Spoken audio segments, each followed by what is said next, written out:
நான் அண்ணன் எல்லாரும் சேர்ந்து டி நகர் போகலான்னு கிளம்பிட்டோம். கண்ணம்மாப்பேட்டையில இருந்து சந்தில நடந்து டி நகர் வந்து எப்படி நம்ம ரைமி மஜாவா இருக்கா.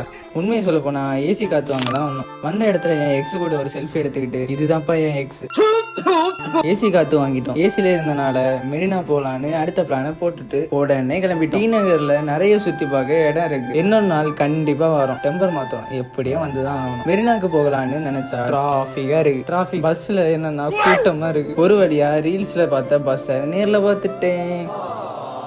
இதுதான் உழைப்பாளர்கள் தினத்துக்கு ஸ்டேட்டஸ் போடுவாங்க, ஸ்டோரி போடுவாங்க, ரெண்டு ஒன்று தானே. நான் நினைச்சேன் கொஞ்ச தூரத்துல பீச் வந்துடும் நினைச்சுதான் நடந்தேன். நானும் நடக்கிறேன். அப்புறம் தான் தெரியுது பீச் கொஞ்சம் தள்ளி இருக்குன்னு.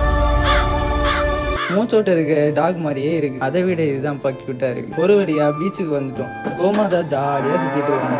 இது பேரு தான் கடற்குதிரை. ஏன் இது பேரு கடற்குதிரைன்னு கமெண்ட்ல கரெக்டா சொல்லுங்க. ஆட்டே தூக்கிதாரம் பஜ்ஜிக்கு வெயிட் பண்ணியிருந்தோம். எங்க ஊர்ல மிளகா பஜ்ஜி இப்படிலாம் காரமா இருக்காது. ஒரு பலூனை ஆட்டையை போட்டுட்டு மெரினால ஒரு சுத்திட்டு பறக்கும் குதிரையை பார்த்துட்டு கம்முன்னு பஸ் ஸ்டாப்புக்கு வந்துட்டேன். ஆள் இல்லாத பேருந்துல ஜாலியா வரும்போது மைனியோட ஆபீஸ பார்த்துட்டு பொரித்த அரிசி அண்ணனோட ஸ்பான்சர்ல வாங்கிட்டு இருக்கும் போதே அண்ணன் பிக்கப் பண்ண வந்துட்டாங்க. அப்படி வீட்டுக்கு வந்துட்டோம். நாளைக்கு பார்க்கலாம். டாடா.